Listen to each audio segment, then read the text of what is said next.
Nahmadu ve nusalli ala Resulihil Kerim. Öten akşamki bahsin bir muradını yine de açıklamaklık gerek olacak. Gurrun, kaza ve kadarın gurrun di, yargıdın gurrun di. Bir hadis var Resulullah sallallahu aleyhi ve sellem'den. Bazen bolyar şu hadisi de doğru düşünmeyeni ortadan taraf kullen bir naamidiye girigli. Nebi Huda aleyhisselam mübarek sözünün mefhumunu geliyor. Ki vakti ki biz enemizin gevresinde 4 ay boluyor. 4 ay boluptur. 4 ay bolamızda sonra Allah Tebarek ve Teala'nın tarafından feyisteleri hükmediliyor ki yarılsın. Hoşbaht mi? Bedbaht mi? Cenneti mi? Ya cehennemi diye ayttığı. Rızkı ne kadar olacak? Ömür ne kadar olacak diye. O zaman hadisin izine geliyor. Bir adam mı diye Peygamber Aleyhisselam yağışı işet ketpiye diye. Cennetiyle işet ketpiye. Namazi, aradatı, zikri, telavati, takkali, termeği hem adı dine öyle diye. Şeyli bir Huday talak diye ıkçam durup amel edip ketpiye. Fakat birçe karşı var cennete girmekte diye. Ama Allah Teala'nın ilminde geçiptir. Naud billahi cehennemi deyip diye. Öğürle akılım kadar cehennemi oluyor. O bir adam mı diye cehennemiyle işet ketpiye diye. O şu diye kullen ne namaz var, ne arada var, bolsa bir ba, bir yok, günah kebire attı, meşrup, yine murdat. Ama Allah Teala'nın ilminde geçiptir diye, şunlardan cenneti deyip diye. Bir karşığa diye cehenneme girmek yani ahir demde de evurla akılım tövbe diye, cenneti oluyor diye. O zaman şu hadisi umumen sorunu, mutlak sorunu işte akılım, onunla amal neyme gerek. İhtiyar neyme onunla, akıl neyme onunla. Şeriat nemanna, din nemanna, Peygamber ne için yaptır onunla. Onu amel et vermelerde avvaldan şeyde bol deyip, şu hadisi doğru düşünmeyen ne var akıyım, bu ortadan ne kadar adamlar naamit bol ketber. Öten sonra işaret ettim, ben Pirivaç'ta bir gece gurum varımda, ben üstağolları gurum vardım. O şurada da galiba daha Farsi gurum vardım. Sonra şu oturulan biri gördü şeyler lap lap buraya yani, çırak buraya yani, çırak söz veriyor akıyım. Şu bir can yandırıp bir kulak atı yaşayıtlayan gurumga, o zaman şu gururundan soran bana gelip Sadaşçı Mevlevi dedi. Sen yüzün hakkı oldun, Şiyan hadisi açıkladın dedi. Ben Pakistan'a gittim dedi. 4 ay tebliğe. Ben neçe sefer merkez cemaat tebliğin gafına vardım. Ay elçekte ne bizce olacak olsa. Çünkü şu hadis fezail amala da yargılı. Bizce olacak olsa elçekte ne bundan hop avval şeyle olacak olsa cenneti cehennemi avval var belli olayan olsa hop ondan amal nemeye gerek deyip ben tas sıkaytiyadım. Elhamdülillah şu şeyi açıkladın, ben şunu düşündüm deydi. Öten akşam Kur'an'da geçti ki Allah Tebarek ve Teala'nın enen gevreğine şu 4 dadı ya dedik ne mi dedi oğlu? Allah Teala'nın biliyor demekti oğlu. Ki Huda Tebarek ve Teala vakti ki biz eneminin gevreğine kalk şeyle bir yağdaya girdi, can girene Allah Teala ilmi bilen her benine ne mi ihtiyar bilen ne mi edecekliğini biliyordu oğlu. Pes vakti ki enen gevreğine yarılıptır diye yarılmaktan maksat bu ne oldu ki şu ettin, şform ettin. Belki Huda Teala şu benden öyle ihtiyarına ne edecekliğini biliyor. Öyle ihtiyarına ne mi form yağdaydı bozaklığını biliyor. Şunu Allah Teala bilik koyuptur deyip ayttığı diye şu. Düşündürbildin mi? Peki yarılıptır diyen gurun bu form yarılmaktır ki şey etsin, Adem öldürsün, falan etsin yok. Allah Teala benden öyle ihtiyarına ne mi edecekliğini biliyor deyip ayttığı. Hop. Bilenden sonra hop, şu zaten erti ne olacağını bilsen, hem sana yok dedi ya da. Meallemin mühendis keşaverdiğin hem erti bir yıl, bilay ne yaparım olacak, mehsul ne yaparım olacak, deramet ne yaparım olacak. Ertiden bir gururun haber edip de, ten aytyan kevin doğru çıkan ne yok sana berekelle vereyim olsa, ne mi deyip Allah Teala'nın hakkında burada da biliyerlik şuna ayıp olmalı. Ayıp olmalı ya, Huda Teala biliyor da biz ne mi deydi. Ama gurursunuz ne? Huda Teala bizim hakkında ne mi bilip koyuptur, biz bilemedik. O ne yapılmıştır, onu bilemedik. Ne yapılacak, onu bilemedik. Biz şu rozmara zindagimizde, öten samcedete geçti. Biz şunu düşünüyoruz ki Huda Tebarek ve Teala muamelatı birbirinin bizim borç yaşamada var.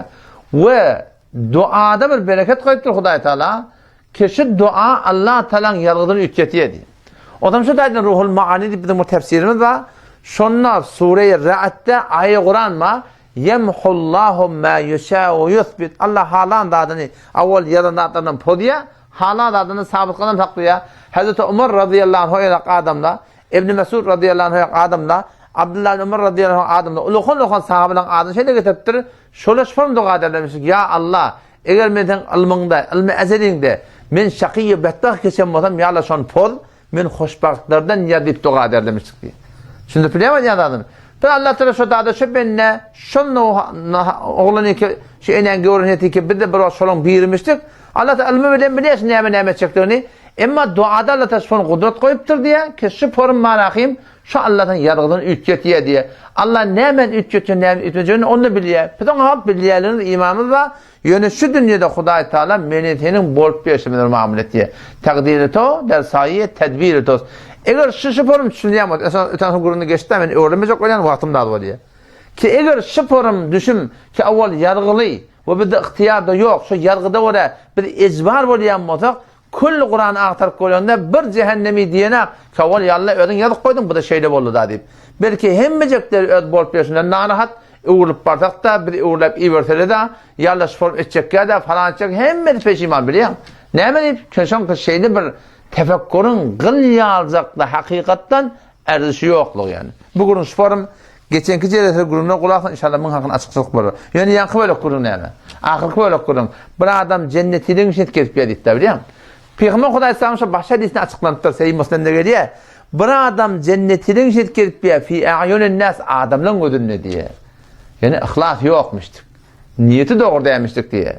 Fi a'yunin nas adamdan gözünle takkal koyuptur, termeye giriptir, hacı gidiptir, sadaka veriptir, namaz zamanı adamdan gözünle cennetine şet kesip yer. Emma Allah Teala almanın haber var, ihlas yokluğunu. Çünkü ihlas yokmuştuk, niyeti doğru demiştik, halis Allah'tan için demiştik. Şu taydan Allah tebarek ve teala şun ahirda tevfikun alakam diye cehennemi etköveriyor diye. Ama bir adam mı cehenneminin işine kesip yer. Fi a'yunin nas adamdan gözünle. Ama şu namazı okuyuyorlar, bir okuymadı peşiman, şarap içti peşiman. Kulağıda şun gece yalvarması, yürekten peşimaniyeti bir dadı bağmıştık. Hudayi Teala şun şu tağın töyüptür. Yürekten malahim tavası, dillen tavası. Biz ne biliyorsun emes perelerini? Adamın gözünde şeyle, namazın işi yok, namaz zamanı işi yok, bol piyası doğurdu. Ama çünkü Hudayi Teala yüreğinde bir halis talep, halis tavbe etmeklik. Bir dadı bağmıştık Allah Teala töyüptür de biz onu ne biliyor şeyden.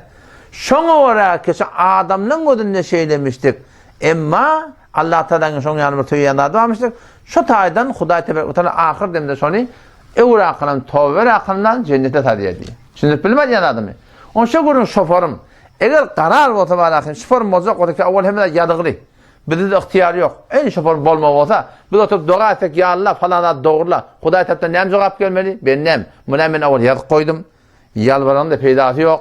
Buna o yarık geçen de bunda bolup bolmaya deyip dursa şey diyeyim mi oraya da şey diyeyim. Eğer şu form düşüm gelme olacak o da ara Allah Teala tarafından şu form naul billah cevap gelme olacak. Halen ki böyle de Hudayi tebarek ve teala peygamber ayettir. Kema tedinu tudanu diye etçini yer görürsen deyip peygamber. İşte amalını oraya nikahında sen ne yaparım dindarın tıkab et diye. Öten akşam ikilerin Allah'tan mukaddereden adı geldi ki وَمَنْ يَعْمَلْ صَالِحًا مِنْ ذَكَرٍ وَاُنْثَى her erkek denir ki Allah bilen peygambere eğer bolsa şu dünyada hoşbak, o dünyada hoşbak edecek deyip Hudayi Teala. Şu Hudayi Teala yargılış. Ama وَمَنْ اَعْرَضَ عَنْ ذِكْرِ Allah Teala diye her kim men şeriatım orada bolmasın, her kim molasın o فَاِنَّ لَهُ مَعِيشَةً danke onun zendigi darın diren olur deyip biliyor musun? Şu Allah'tan mukadder şey. Şu Hudayi Teala'nın koyan kanun şey. Bir hiç çattı ütkemeye, kim ütkemeli? Bir ütkemeli. Takdiri to, dersayi, tedbiri to deyip düşünmeli. Ulan inşallah şu kaza o kadar hakkında şu 4 cilese kurdum kulata inşallah köp meseleleri açıklandırır. Has başka bir muratda olsa inşallah sorarım. Allah'tan tevfik verirden ben başardım inşallah açıklayın. Vesselamu aleyküm ve rahmetullah.